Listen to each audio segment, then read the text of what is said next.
ఇప్పుడు మనం 2024వ సంవత్సరం అక్టోబర్ నెల 1వ తేదీ నుంచి 31వ తేదీ వరకు ద్వాదశ రాశులు 6వ రాశి కన్య రాశి వారి జ్యోతిష్యం భూత భవిష్యత్తు వర్ధమానం ఎలా ఉందో గవ్వల శాస్త్ర ప్రకారం చూద్దామండి. గవ్వల శాస్త్రాన్ని చింతామణి శాస్త్రం, లఘుడ ప్రశ్న శాస్త్రం అంటారండి. 9 గవ్వలు 3 సార్లు వేసి వాటిని లెక్కబెట్టి వారి జ్యోతిష బలం భూత భవిష్యత్తు వర్ధమానం ఎలా ఉందో కన్య రాశి వారి జ్యోతిష్యం చూద్దామండి.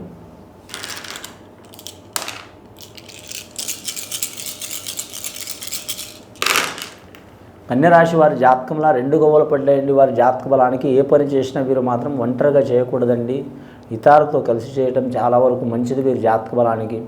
కన్యరాశి వారి జాతకంలో చూడాలంటే రాజయోగం చాలా వరకు ఉన్నదండి. రాజయోగం అంటే రాజు కావటం కాదండి, ప్రతి విషయంలో వీరు కలిసి వచ్చే అవకాశం ఉంటుంది. ముఖ్యంగా లక్ష్మి విషయంలో కలిసి వస్తుంది, ధన విషయంలో, ఆరోగ్య విషయంలో కలిసి వస్తుంది. కానీ రాజకీయ రంగంలో కూడా కలిసి వచ్చే అవకాశం ఉంటుంది. అలాగే మాత్రం విద్యార్థులకు మాత్రం విద్య విషయంలో తిరుగు ఉండదు, 70% కలిసి వస్తుంది. స్త్రీలకు కావచ్చు, పురుషులకు కావచ్చు, బాలికలకు, యువతి యువకులకు కలిసి వచ్చే అవకాశం ఉంటుంది. కొందరికి మతిమరుపు వచ్చే అవకాశం ఉంటుందండి. స్కూల్లో చదివితే ఇంట్లో మర్చిపోవటం, ఇంట్లో చదివితే స్కూల్లో మర్చిపోవటం, అలాగే కళాశాలలో చదివితే ఇంట్లో మర్చిపోవటం, హాస్టల్లో మర్చిపోవటం, హాస్టల్లో చదివితే కళాశాలలో మర్చిపోవటం, ఇలాంటి సంఘటనలు జరిగే అవకాశాలు ఉంటాయి. కాబట్టి మాత్రం విఘ్నేశ్వరుని ఆరాధన, అలాగే ఆంజనేయ స్వామి ఆరాధన, అలాగే వీరి జ్యోతిష బలంలో చూడాలంటే మాత్రం సరస్వతి ఆరాధన, అలాగే వీరి జాతకంలో చూడాలంటే మాత్రం ముఖ్యంగా వీరి కులదేవతని కూడా ఆరాధన చేయటం వీరికి చాలా వరకు శ్రేయదాయకం అండి. పెద్దల మాట ప్రకారం నడవటం చాలా వరకు మంచిది. పెద్దలంటే తల్లిదండ్రులు మాత్రమే కాదండి, వయసులో పెద్ద ఉన్నవారు, వీరి సన్నిహితులు, మిత్రులు, అలాగే రక్త సంబంధికులు, వీరికి నచ్చిన వారు వారి మాట ప్రకారం నడవటం చాలా వరకు శ్రేయదాయకం ఉంటుంది. ఇక వివాహ ప్రయత్నాలు చేయాలనుకునే వారికి మాత్రం ఖచ్చితంగా మంచి యోగబలం ఉంటుందండి. అలాగే మాత్రం వివాహమే సంతానంలో చిక్కులు ఉన్న వారికి తప్పకుండా తొలగిపోయే అవకాశాలు ఉంటాయండి. ఇక సంతానం కలిగి వారు ఇబ్బందులు పడుతున్నవారు, సంతాన అరిష్ట జరుగుతున్నవారు, అరిష్టం అంటే సంతానం గర్భదోషం కలుగుతున్నవారు, సంతానం కలిగి నష్టమైన వారు, అలాగే సంతానం ఎదగకపోవటం, మానసికంగా ఎదగకపోవటం, శారీరకంగా ఎదగకపోవటం, లేదా మాత్రం ఎప్పుడు ఏదో ఒకటి వారికి ఇబ్బంది రావటం, హాస్పిటల్ పాలు కావటం, లేదా ఎప్పుడు వారి జాతక బలంలో ఆ పుట్టిన సంతానం వీరికి మనశ్శాంతి లేకుండా చేయటం, నిద్రపోనీయకపోవటం, సంపాదించిన ధనం మొత్తం మాత్రం ఎప్పుడు తిరగటం కావటం, ఇలా మానసిక వేదనలు అనుభవించేవారు మాత్రం ఖచ్చితంగా మాత్రం మీరు జాతక బలానికి సుబ్రహ్మణ్యేశ్వర స్వామిని పూజ చేయాలండి. అలాగే బాలత్రిపుర దేవికి కూడా పూజ చేస్తే చాలా వరకు మంచిది ఉంటుందండి. అలాగే వీరి జాతక బలంలో చూడాలంటే మాత్రం అంశబలం మంచిగా ఉంటుంది వీరి జాతక బలానికి. ముఖ్యంగా వీరి జ్యోతిష బలంలో చూడాలంటే వ్యాపార రంగంలో ఉన్నవారికి మాత్రం తిరుగు ఉండదు. ఉత్తరా నక్షత్రం వారికి కలిసి వచ్చే అవకాశం ఉంటుందండి. హస్త నక్షత్రం వారికి మాత్రం విఘ్నేశ్వరుడు అధిపతి కాబట్టి మాత్రం కరెక్ట్ విఘ్నేశ్వరుడు పుట్టిన నక్షత్రం కాబట్టి వారికి వైద్య రంగంలో, విద్యా రంగంలో తప్పకుండా మంచి ఫలితం ఉంటుంది. కానీ మాత్రం స్టాక్ మార్కెట్ రంగంలో మాత్రం ఇబ్బందులు ఉంటాయండి వారి జ్యోతిష బలంలో. అలాగే వ్యాపారస్తులకు రిటైల్మెంట్ వ్యాపారం చేసేవారు కలిసి వచ్చే అవకాశం ఉంటుందండి. కానీ హోల్సేల్ వ్యాపారం చేస్తున్న వారికి ఇబ్బందులు ఉంటాయండి. ముఖ్యంగా వ్యవసాయ రంగంలో మాత్రం తిరుగు ఉండదు వీరి పేరు మీద. రాజకీయ రంగంలో మాత్రం కలిసి వస్తుంది. కానీ మాత్రం ముఖ్యంగా న్యాయరంగంలో ఉన్నవారికి మాత్రం ఇబ్బందులు ఉంటాయండి వీరి పేరు మీద. న్యాయరంగంలో ఉన్నవారికి, ఐఏఎస్ ఐపీఎస్ రంగంలో ఉన్నవారికి ఇబ్బందులు తప్పవు. కానీ మాత్రం ముఖ్యంగా రెవెన్యూ రంగంలో ఉన్నవారు కూడా ఇబ్బందులు తప్పవు. వీరి జాతక బలంలో చిక్కులు చికాకులు చాలా ఉంటాయి. ముఖ్యంగా పర్సనల్ లైఫ్ వదిలిపెట్టి, కుటుంబం వదిలిపెట్టి ఆ పని కోసమే అంకితమై ఇబ్బందులు వచ్చే అవకాశాలు ఉంటాయి. జాగ్రత్తగా ఉండాలండి. రెండవసారి గవ్వలేసి చూద్దాం కన్యరాశి వారి పేరు మీద.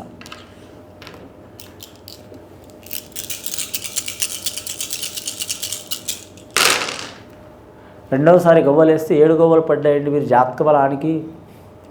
ఈ కన్యరాశి వారి జాతకంలో చూడాలంటే మాత్రం సప్త సముద్రాలు ఏదైనా సరే అనుకున్న పని సాధించే అవకాశాలు ఉంటాయండి. కానీ ముఖ్యంగా మాత్రం వారంలో ఏ ఒక్క రోజు కూడా మాత్రం వీరికి ప్రశాంతత మాత్రం చాలా వరకు తక్కువ ఉంటుందండి. ఎప్పుడు వీరు మాత్రం కర్తవ్యం మీదనే నడిచే అవకాశం ఉంటుందండి. కర్తవ్యం అంటే చేసే పని మీద, అది కూలీ కావచ్చు, కోటేశ్వరుల పని కావచ్చు, వ్యాపారం కావచ్చు, బిజినెస్ కావచ్చు, ఉద్యోగం కావచ్చు. ఇక పని అంటే, వృత్తి అంటే ఏదైనా సరే మాత్రం పని కిందనే వస్తుందండి. చాలా వరకు మాత్రం బిజీ లైఫ్లో గడిపే అవకాశం ఉంటుంది. స్త్రీలకు కూడా మంచి అవకాశాలు ఉంటాయి. ముఖ్యంగా మాత్రం ప్రేమ వివాహం చేసుకోవాలనుకునే వారు మాత్రం చాలా వరకు 100కి 100 సార్లు ఆలోచించడం మంచిదండి. ఇబ్బందులు పడే అవకాశాలు ఉంటాయి.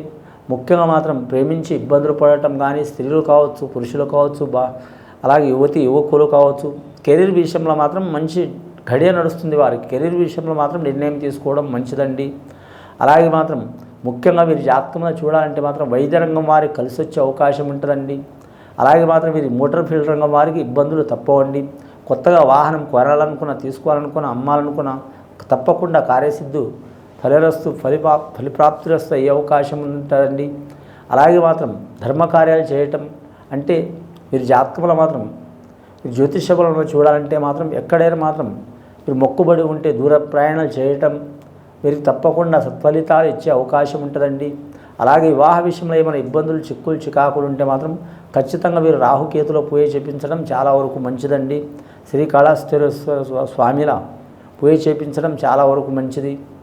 అలాగే వీరి జాతకంలో కాణిపాక వరసిద్ధి వినాయక స్వామిని సందర్శించడం మంచిది. అలాగే వీరి జ్యోతిష బలంలో కుమారస్వామిని పూజ చేయడం కూడా, సుబ్రహ్మణ్యేశ్వర స్వామి ఆరాధన చేయడం కూడా మంచిది.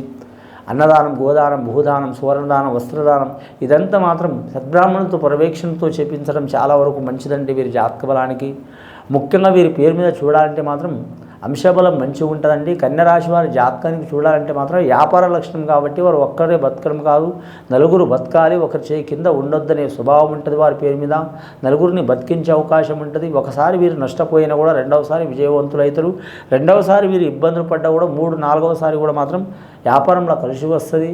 కానీ ముఖ్యంగా మాత్రం రిస్క్ జీవితం మీరు ఉంటుంది. కానీ రిస్క్ ఉన్నా సరే మాత్రం అనుకున్న సాధించేదాకా వదిలిపెట్టారండి కన్యరాశి వారు. కలిసి వచ్చే అవకాశాలు ఉన్నాయి. నరదృష్టి చాలా ఉంటుంది కాబట్టి నరఘోష కొరకు లక్ష్మీనరసింహ స్వామిని పూజ చేయడం చాలా వరకు మంచిదండి. మూడవసారి గవ్వలేసి చూద్దామండి వీరి పేరు మీద. ఇప్పటి వరకు 9 గవ్వలు పడ్డాయండి.